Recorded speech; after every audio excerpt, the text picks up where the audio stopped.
দেখে নিন দর্শক বন্ধুরা, কৃষ্ণনগর তো যাচ্ছে না, এটা নবদ্বীপ, বর্ধমান, আসানসোল, ধাত্রীগ্রাম, সাতগাছিয়া, সিটি সেন্টার, পানাগড়, মুচিপাড়া হয়ে যায়।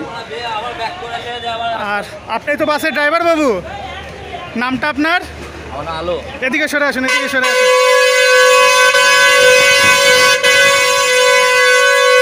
এইটা এখন লাস্ট বাস তাহলে বর্ধমান মানে নবদ্বীপ যাওয়ার জন্য আসানসোল থেকে যাওয়ার জন্য এটা মানে কৃষ্ণনগরে মেল দেন তো? আচ্ছা আচ্ছা, ঠিক ঠিক। এখন ছাড়বেন 2:10, আর সকালবেলায় ওখান থেকে ছাড়ছেন যখন 7:20, আর এখন বিকালে ঢুকতে ঢুকতে নবদ্বীপে 7:50, ওখানে গিয়ে হল। ডেলি সার্ভিস তো? ঠিক ঠিক, ধন্যবাদ আপনাকে। তো দর্শক বন্ধুরা, বাসের নাম হচ্ছে অভিষেক। আর দেবপ্রিয় দা, তুমি এই বাসটার ভিডিওটা দেখতে চেয়েছিলে, তো বাসটার ভিডিওটা তোমাকে দেখাচ্ছি।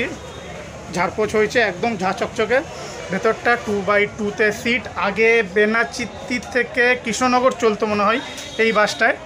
তো মাঝে আসানসোল থেকে বর্ধমান সার্ভিস দিচ্ছিল, এখন আবার ফুল রুট যাচ্ছে নবদ্বীপ হয়ে কৃষ্ণনগর, মেল দিয়ে দিচ্ছে।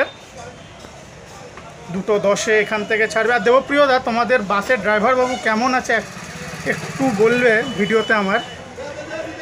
বাসের ভেতরের এটা কেবিন ঘর, টাটা মোটরসের বডিতে। তো দর্শক বন্ধুরা, এটাই কিন্তু শেষ বাস আসানসোল থেকে নবদ্বীপ যাওয়ার জন্য। আর ওই পাশে রবি লেগে আছে, রবি কিন্তু এটা এখন আসানসোল থেকে বর্ধমানই সার্ভিস দিচ্ছে, রবিটার ওটা। তো দর্শক বন্ধুরা, আসানসোল নবদ্বীপ বাস অভিষেক। ভালো থাকবেন দর্শক বন্ধুরা।